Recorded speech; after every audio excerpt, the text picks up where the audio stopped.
Your exes weren't crazy, men. They weren't psycho by the time you broke up, or they didn't have an anger problem. The truth is, this is a deeply generational and deep-seated and conditioned in childhood masculine shadow that most men have no idea about. But for hundreds, if not thousands of years, when men are in a relationship, they just got their way. When they wanted something, it was the way they wanted it. And women didn't speak up because that wasn't the culture. They didn't even voice their opinions most times because that wasn't the culture. And in the last 100 years, since feminist movements and since women taking their power back, there has been a shift. And this next part I got from listening to Emotional Labor by Rose Hackman. Wonderful book.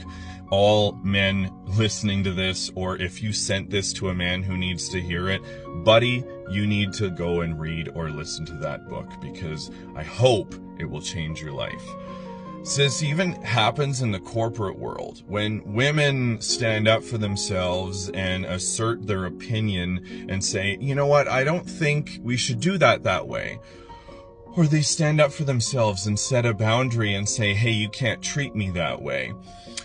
They're regarded as too assertive or angry, or, you know, she's really opinionated, or she's just too much, or making them essentially feel that they need to quiet themselves down, mask themselves, tone themselves down, water themselves down to appease the feelings of the men in the room. And that concept transfers over perfectly into what happens in relationships. When your partner or your partners in the past have asserted that they didn't feel that a certain situation should be happening, or that they didn't like the way they were being treated, they're standing up for themselves, setting a certain boundary. They were often and are often regarded as gaslighted. This creates men to honestly think back to the way that your dad treated your mom, because when I did this piece of work, I sat back and I thought about how my dad treated my mom, and it was just like this. They would get into an argument until he was frustrated with the argument, and finally he put his foot down and go, well, we're not talking about this anymore. This is it. And she would go, okay, fine, Raymond. And she would just go quiet. I could see her seething, but she would go quiet. Because it was easier for her than continuing to fight him on this whatever issue she was upset about. And this happens all the time. There's an argument, there's a dispute, there's an opinion that's being conveyed, and then whichever women in a relationship, and it happened with my own wife, is made to feel belittled, gaslighted, until the issue is just put aside. She's seething, and he got his way, or he got to just put his foot down, assert dominance, and go, no, this is the way it is. And this only creates more tension, because when I did this, I saw my wife turn from the woman that I fell in love with, who was not an angry person when we got together, to a woman who got really angry anytime we fought, anytime we had a disagreement. She would just start yelling. And this big realization made me think about my other past partners who I had regarded as a very angry person by the time we broke up. And it made me really think about how I was approaching situations and giving them the floor to actually assert how they feel and making them feel heard versus just trying to put my foot down and insisting that I was right. So this brings me back to the main point.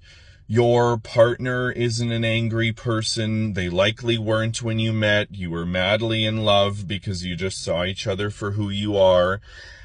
And your exes weren't crazy by the time you broke up. They were just fed up of trying to assert themselves, trying to be heard by their partner who they loved and shared a life with.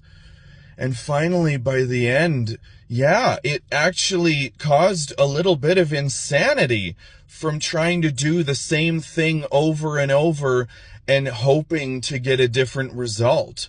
Saying the same things over and over and over and not getting a different result, not receiving any growth from their partner, not receiving any sort of validation or affirmation that they were heard. So yeah, they got a little bit psychotic, actually. You know what? Yeah, they did. They did. But admit, men, it's time to admit that that did not come from them. It came from you not supporting them. That you had a part to play in that. You did. You had a part to play in the way that they escalated their behavior, escalated their passion, their emotion, just wanting to be heard. Until eventually, yeah, they come across that way. And then you gaslight them further and just act like they have an anger problem. They're psychotic. They're psycho. They're all of these things without admitting that you had a part to play in that. So think back to the way that your dad treated your mom. How were you taught to be in a relationship? How were you shown how men treat their wives or partners? And how has that impacted how you show up in your relationships?